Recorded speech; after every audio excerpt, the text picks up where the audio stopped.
Bonjour, dans cette vidéo nous allons parler des nombres entiers. Tout d'abord, commençons par parler de chiffres et de nombres. Pour écrire les nombres, nous utilisons un système décimal et de position. Mais qu'est-ce que ça veut dire concrètement? Eh bien le mot décimal signifie que l'on effectue des regroupements de 10. Par exemple, si l'on prend 10 unités et qu'on les rassemble, on obtient une dizaine. De la même façon, si on prend 10 dizaines et qu'on les rassemble, on obtient une centaine. Ainsi, pour écrire un nombre, on a besoin de 10 chiffres. Ces chiffres sont bien connus, 0, 1, 2, 3, 4, 5, 6, 7, 8 et 9. Et que veut dire de position?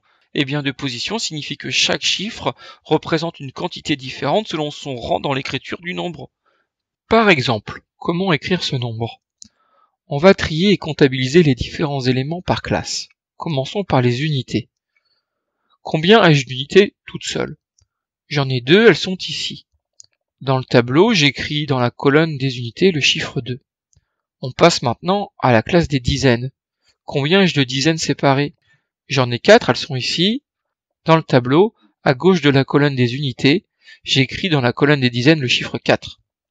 On passe maintenant à la classe des centaines. Combien ai-je de centaines séparées? J'en ai 2, elles sont ici. Dans le tableau, à gauche de la colonne des dizaines, j'écris dans la colonne des centaines le chiffre 2. J'ai répertorié tous les éléments de mon nombre. Ainsi, je peux lire 242. Mon nombre s'écrit avec un 2, puis un 4, puis un 2. 2 centaines, 4 dizaines, 2 unités. Attention, les chiffres 2 n'ont pas la même signification, car ils n'ont pas la même position. On peut conclure par une phrase simple. Un mot s'écrit avec des lettres, tandis qu'un nombre s'écrit avec des chiffres. Pour faciliter la lecture des nombres et pour ne pas devoir faire un tableau tout le temps, on écrit les nombres par groupe de 3 à partir des unités. Donc mon nombre s'écrit ainsi. Maintenant, un rappel sur les règles d'écriture d'un nombre. Tous les mots qui servent à écrire un nombre sont unis par un trait d'union. Après, il y a aussi une ancienne règle qui fonctionne toujours. L'ancienne règle dit que l'on doit mettre un trait d'union lorsqu'un mot désignant une dizaine et qu'un mot désignant une unité se suivent. Donc vous avez le droit aux deux possibilités, la règle du cours étant la plus simple. Reprenons la règle d'écriture. On avait dit que l'on mettait un trait d'union entre tous les mots. Tous les mots qui servent à écrire un nombre sont invariables sauf millions et milliards. 20 et 100 quand ils ne sont pas suivis par un nombre hormis millions et milliards. Concrètement, dès que j'ai plusieurs millions ou plusieurs milliards, je leur mets un S. Tous les autres mots n'en prennent pas, sauf les mots 20 et 100 qui prendront un S s'ils terminent le nombre et qu'après eux, il y ait les mots millions ou milliards. Mettons en pratique ces règles d'écriture afin de mieux les assimiler. 7015, le mot 7 est invariable.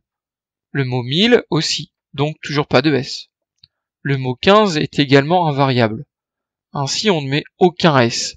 Par contre, on n'oublie pas de mettre les traits d'union entre chaque mot. 403. 4 est invariable. 100 est parfois invariable, parfois il prend un S.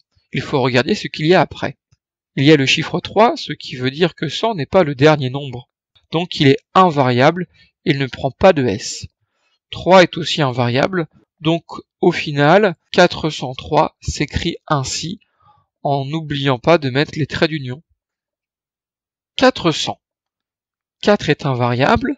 Pour le mot 100, on vient de le voir, il faut regarder ce qui suit. Il n'y a pas de chiffre après, 100 est le dernier nombre donc il prend un S. On n'oublie toujours pas les tirets.